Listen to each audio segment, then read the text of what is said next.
Hello friends, कैसे हो सभी। मेरे इस यूट्यूब चैनल पर आपका बहुत बहुत स्वागत है। तो जैसा कि आप सबको पता है कि हम यूजीसी नेट जून 2023 के लिए तैयारी कर रहे हैं, तो उसी के लिए मैं पीवाईक्यू सीरीज़ मैंने चला रखी है आप सबके लिए। मैं भी दोस्तों यूजीसी नेट जेआरएफ के लिए तैयारी कर रही हूँ। नेट मेरा क्वालिफाई है, मैं ट्राई कर रही हूँ कि मेरा जेआरएफ हो जाए अब की बार। तो उसी के लिए दोस्तों मैं आपके लिए भी छोटा सा प्रयास कर रही हूँ कि जो पीवाईक्यू है, जो काफ़ी इम्पोर्टेंट जिसका रोल रहता है एग्ज़ाम को पास करवाने में, तो पीवाईक्यू काफ़ी ज़रूरी है दोस्तों। उससे हमें पता चलता रहेगा कि हमारी किस प्रकार की तैयारी है और किस तरह के क्वेश्चन आ रहे हैं। तो दोस्तों मैं 2015 से लेकर 2023 तक के सभी क्वेश्चन आपको करवाने वाली हूँ। तो आज ये मेरी तीसरी क्लास है। हर रोज़ 5 ही क्वेश्चन आ पाते हैं दोस्तों। घर का काम है, छोटा बच्चा है, तो उसके कारण ज़्यादा टाइम नहीं मिल पाता है, लेकिन धीरे धीरे मैं ये इसकी जो संख्या है वो बढ़ा दूँगी। तो अब तक सिर्फ इतना ही मिलता है मुझे टाइम। जितना भी मिलता है मैं आपके लिए मेहनत कर रही हूँ।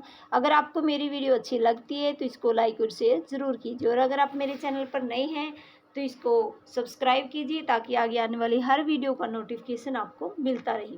तो इससे पहले दोस्तों मैं 2 वीडियो दे चुकी हूँ। 2015 का जो क्वेश्चन पेपर आया था वही हम कर रहे हैं। उसी का आज जो 11वां 12वां 13वां 14वां 15वां क्वेश्चन है वही हम कर रहे हैं। तो दोस्तों हमारा पहला क्वेश्चन है, निम्नलिखित में से कौन सा लेखक भारतेंदु मंडल का नहीं है। तो भारतेंदु मंडल का के जो लेखक है उसके बारे में हमें पता होना चाहिए दोस्तों। प्रताप नारायण मिश्र, बद्री नारायण चौधरी, प्रेमगन, बालकृष्ण भट्ट और राजा लक्ष्मण सिंह। तो दोस्तों जो ऑप्शन नंबर द यानी कि डी है वो हमारा सही आंसर होगा। राजा लक्ष्मण सिंह भारतेंदु मंडल में नहीं है, ये भारतेंदु मंडल से पहले के कवि है। आगे दोस्तों रस कलश जो भारत प्रताप नारायण मिश्र है, राधा कृष्ण दास है दोस्तों, बद्री नारायण चौधरी, प्रेमघन, बालकृष्ण भट्ट है, ये सब भारतेंदु मंडल के कवि है। तो आगे है दोस्तों, रस कलश किसकी रचना है।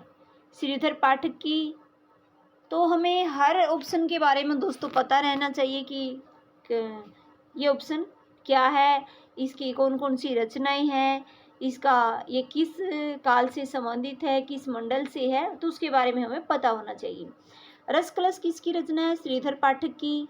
ये भी द्विवेदी युगीन कवि है। अयोध्या सिंह उपाध्याय द्विवेदी युगीन कवि है।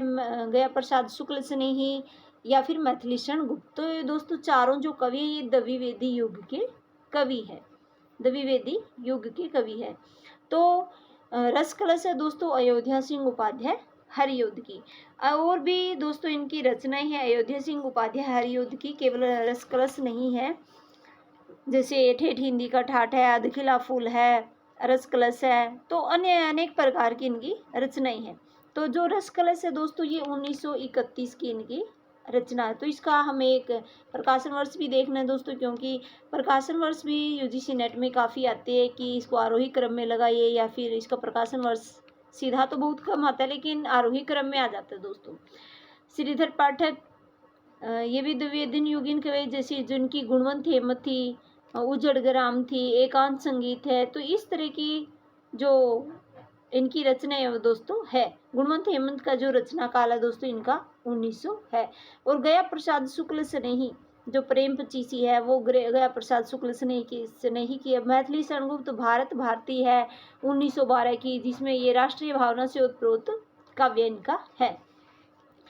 आगे है दोस्तों, निम्नलिखित पंक्तियां किस कवि की है। क्या कहा, मैं अपना खंडन करता हूँ, ठीक है तो मैं अपना खंडन करता हूँ, मैं विराट हूँ, मैं समूहों को समाये हुए हैं, समोए हूँ। तो इन पंक्तियों के कवि कौन है दोस्तों उसके बारे में हमें बताना है। जयशंकर प्रसाद, सुमित्रा नंदन पंत, सूर्यकांत त्रिपाठी निराला, रामधारी सिंह दिनकर। तो इसका आंसर रहेगा सूर्यकांत त्रिपाठी निराला। तो इन्होंने ये बात कही है, ये छायावाद के कवि हैं। और जो दिनकर है वो छायावाद के नहीं, वो प्रगतिवाद के कवि। छायावादोत्तर युग यानी कि छायावाद के बाद जो युग आया था वो प्रगतिवाद था, उसके रामधारी सिंह दिनकर कवि है। तो सूर्यकांत त्रिपाठी का जो निराला है, इनकी अनेक रचनाएं हैं।